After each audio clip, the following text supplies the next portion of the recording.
Gen Z ka, nerd. Kaya aminin nyo, si Regine Velasquez, ang tagal niya na sa industriya nito, pero namamayagpag pa rin siya hanggang ngayon. Amen?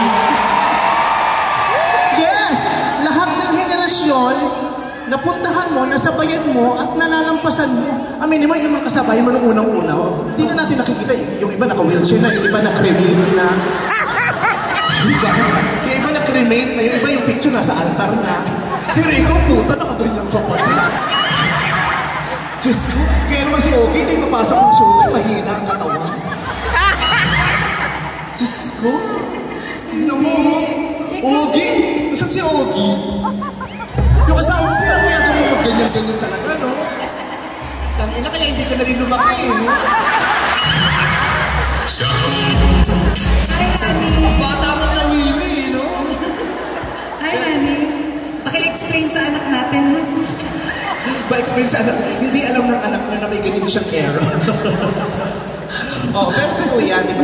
Kahit yung sound mo nag-iiba-iba, di ba? From prom D, di ba? From prom D, tapos iba-iba na yung naging kanta. Ibabalik ko lang yung mga ganun. At iba-iba yung tunog kasi nga, kinikater mo yung iba't ibang audiences sa iba't ibang generation. Hindi, So keep up with the time. Kasi nga ang dami kong dinaan ng generations.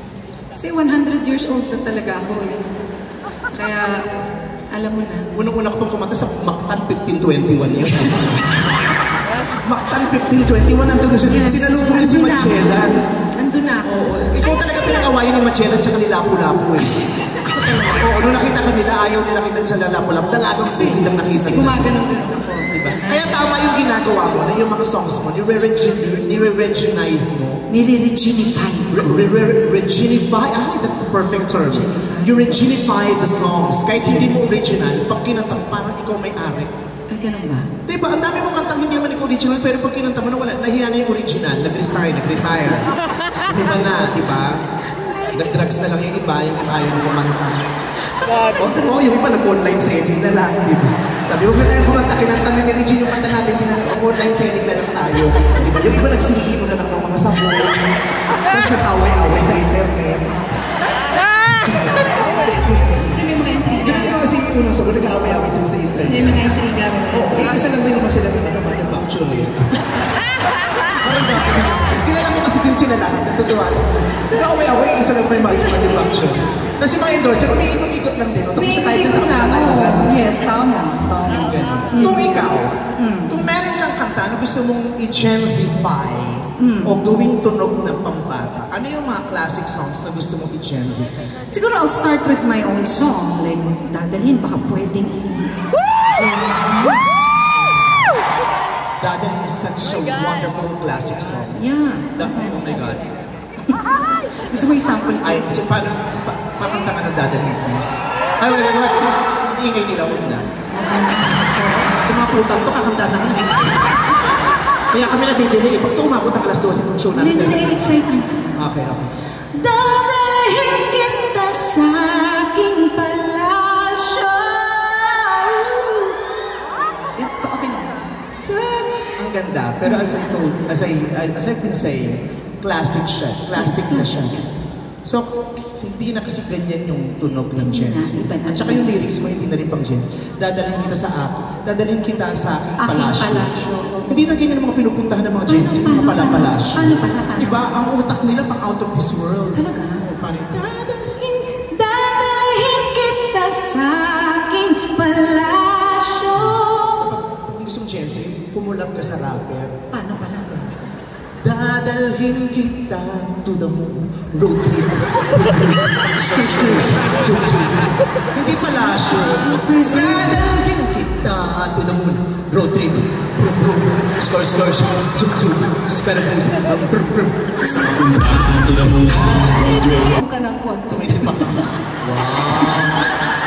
Pinuri ko ng pinuri, di ba? Walang ipinalik na maganda. Masama ka ng ugal.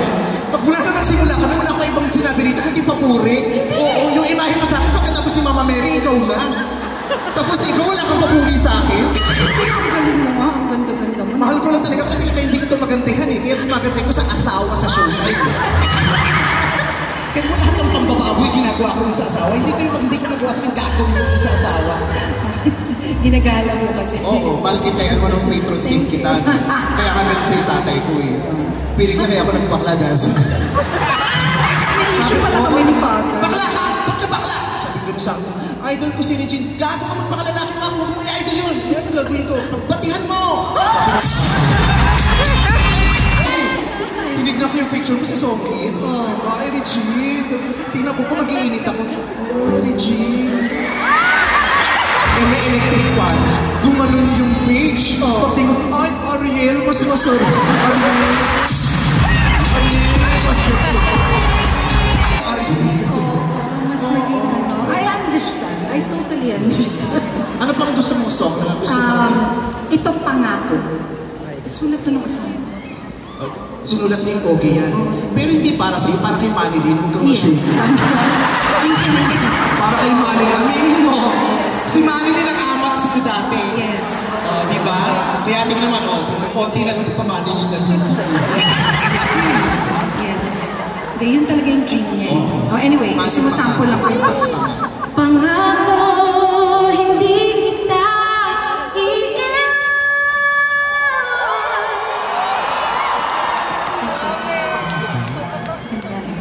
Ganda na siya. Tignan mo. Ilangkin mo. Original ni Manilyn yan. Nung kinanta mo kayo, si Manilyn, sabi ko, magbababol gam naman. Pagkapipilit ko manalo na. Ayaw ka na kumanta. Sa pipilit ko manalo na mag-concentrate. Sabi ko. Paano na yung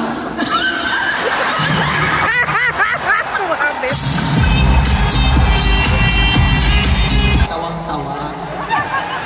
Napahiya ako, ang sayo mo. Ang taas pa na ng pangako. Kala ko kayo magbabalang yung Manilyn. Alam ko pala yung Aljo ni Mena sa version. Pangako. Wow, wow, wow. Wow, wow, wow. Pangako magmula ngayon. Wow, wow, wow. Try mo. Pangako. Pangako. Para ba? Wow. Wow, Wow, wow, wow. dito dapat kailangan malusot ko. Wow. Wangat yung skirt ko. Wala naglagay tayo, pero... Sabi ko, buti na lang may kiniliitan si May. Yes. O may isa pa akong song. Ano na gusto kong ibahin ng konti. Ano yan? I-gensify? Hindi. I-vicify. Anong kanta? You made me stronger by prayer.